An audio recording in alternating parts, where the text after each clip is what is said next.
वही बंदा जो 2 दिन पहले जिसके लिए हम घोड़े दौड़ा रहे थे, पुराना पापी है आईआरजीसी का, इंटीरियर मिनिस्टर है उनका, आज इसने मिल लिया है। अजित डोवल के साथ इसकी मीटिंग है। जिस इंडिया का चूरन ये बेचते थे कि वहां ये है वो है, इंतहा पसंदी है, वहां पे लोगों की राय बदल गई है, यूथ बदल गई है, तब्दीली आ गई है। और फौज ये बात मानती है कि हाँ बलूचिस्तान हमारे कंट्रोल से इस वक्त निकल चुका है, लेकिन फौज के जर्नैल जाके अमेरिका को कहते हैं कि हमने हालात इसलिए खराब होने दिए कि चाइना के प्रोजेक्ट वहां पे रुके। लेकिन जो बाहर से बिजनेसमैन आते हैं वो तो कहेंगे ना कि भाई हमें सिक्योरिटी दे, हमने यहाँ से गुजरना है। अच्छा, दुनिया में इस तरह के मसले होते ही नहीं है। इंडिया के अंदर लोग कारोबार कर रहे हैं, कौन सड़कों पे खड़े होकर कह देता है कि भाईजान ये हमने यहाँ से मार देंगे आपको। और जिधर हम बैठे हैं कि इसके साथ बॉर्डर है, उसके साथ बॉर्डर है, उसको हम कभी फलाने जिहादी भेज के तंग कर सकते हैं, उसको हम कभी फलाना चर्च भेज के तंग कर सकते हैं, उस पे हम फलाना मिसाइल मार के तंग कर सकते हैं। और पाकिस्तानी यूथ को इतना मारा गया है, इतना मारा गया है, यूथ एज सच नहीं, मिलेनियल्स को मारा गया है और बूमर्स को मारा गया है। इनको ऐसा निशान इबरत बनाया गया है कि जेन जी और जेन अल्फा डर गए हैं, पाकिस्तान में घबरा गए हैं और हिम्मत नहीं कर पा रहे हैं। कि इन्होंने पहले जाके सऊदिया से मांगे, सऊदिया ने कहा जाओ एक काम करो अपना, यल्ला यल्ला, ठीक है। उसके बाद इन्होंने कुवैत के साथ कहानी डाली है कि चौकीदारा करेंगे, हम 1.5 बिलियन की फैसिलिटी दे दो, हम तुम्हारा तेल यहाँ पे रखेंगे। और भाई 10 साल तुम्हें तेल रखने की फैसिलिटी बनाने में लग जाएंगे, तुम क्या मजाक समझ रहे हो? हाँ, चौकीदारे के लिए एक आध बटालियन वहां पे भिजवा दो, लेकिन पाकिस्तान का अपना तो चौकीदारा अपने लोगों का तो तुम कर नहीं सकते हो। नमस्कार दोस्तों, रिसेंटली ईरान के होम मिनिस्टर अब पाकिस्तान को लात मार करके भारत के शरण में आ चुके हैं। यूएस ईरान की लड़ाई को रुकवाने के लिए मदद मांगी और ईरान के होम मिनिस्टर हमारे national security adviser Ajit Doval sir से मुलाकात भी किए हैं। जिस चीज को देख करके पाकिस्तान काफी ज्यादा परेशान है, क्योंकि अभी तक पाकिस्तान सोच रहा था कि इस लड़ाई को रुकवा करके पाकिस्तान मालामाल हो जाएगा और अमेरिका काफी सारे पैसे भी देगा पाकिस्तान को, लेकिन ईरान खुद ही भारत की तरफ चलकर आ रहा है इस लड़ाई को रुकवाने के लिए। और भारत के इजराइल के साथ भी अच्छे रिलेशंस है, तो भारत ही एक ऐसा देश है जो सच में इस लड़ाई को रुकवा सकता है। चलिए इसी पर आगे पाकिस्तानी मीडिया का रिएक्शन देखते हैं। अगर आपको हमारा ये वीडियो पसंद आए तो वीडियो पर लाइक और चैनल को सब्सक्राइब जरूर से कर लें। और मोमिनी आज मिला है ब्रिक्स की मीटिंग में। वैसे ब्रिक्स जो है Brazil, Russia, India, China, South Africa, ये 5 मुल्क थे। BRICS is sort of like I guess you can say like a global south G7, जो ग्लोबल साउथ के, जैसे एक जमाने में थर्ड वर्ल्ड कंट्रीज कहते थे, जो अब थर्ड वर्ल्ड कंट्रीज कहीं से नहीं है। Brazil, Russia, India, China, South Africa, ये इन्होंने कुछ सालों पहले बनाया था। अब इसमें और भी मेंबर्स हैं, जैसे ईरान है, और वो उस मीटिंग पे गया है जिसमें उसने अमित शाह से मिलना चाहिए था ना उसे, मगर वो मिल सिर्फ उससे नहीं रहा। अमित शाह इंटीरियर मिनिस्टर है, मोमिनी इंटीरियर मिनिस्टर है, वो किसी और से भी मिल रहा है। जैसे हम ये बात कर रहे हैं, वही बंदा जो 2 दिन पहले जिसके लिए हम घोड़े दौड़ा रहे थे, सलामियां दे रहे थे, ये बंदा मोमिनी, हमने आपको इसकी पूरी प्रोफाइल दी थी, पुराना पापी है आईआरजीसी का, इंटीरियर मिनिस्टर है उनका। आज ये थोड़ी देर में क्या इसने मिल लिया है।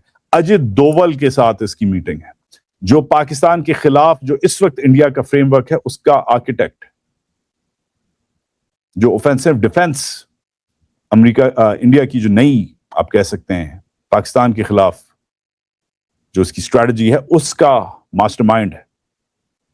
Inherently vehemently anti-Pakistan national security advisor, famously on paper Ajit Doval, वो आज उसके साथ रोटी खा रहा है, he's breaking bread with him।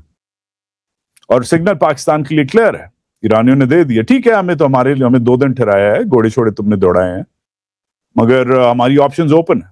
तो ये बड़ा खौफनाक किस्म का, भाई ये जियो पॉलिटिक्स है ना, ये बहुत खौफनाक किस्म का धंधा है जो ये कर रहे हैं। और इस धंधे के लिए आपको अल्टीमेटली मतलब हार्ड डिसीजंस लेनी पड़ती हैं, मगर इसलिए शायद जब तक आप खुद मुख्तार नहीं होते तो ये हार्ड डिसीजंस आप नहीं ले सकते। किसी और की जेब में रहेंगे, भिखारी रहेंगे, तो फिर दूसरों का काम करेंगे।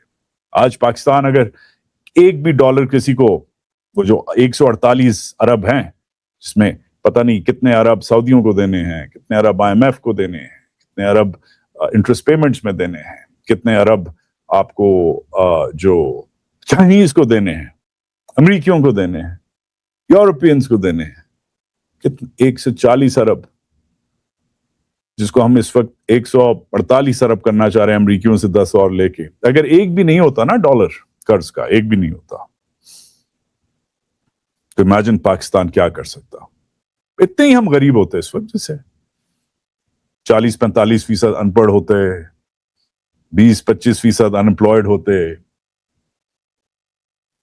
बलोचिस्तान में जंग लगी होती, KP में जंग लगी होती, माइनॉरिटीज को, शियों को, मुहाजिरों को, अपना बलोचों को, पठानों को, सबकी माँ बहन कर रहे होते। ये सब फिर भी अगर हो रहा होता ना, फिर भी अगर आप इंटरनली आप फिर भी हो रहा होता, मगर आप एक भी पाई आप कर्जदार नहीं होते किसी के, ना चीन के, ना सऊदी के, ना अमीरातियों के, ना किसी के, IMF के। इमेजिन आपकी क्या पावर होती। मगर क्योंकि आप इंटरनली वीक हैं और पेट भी आपका खाली है।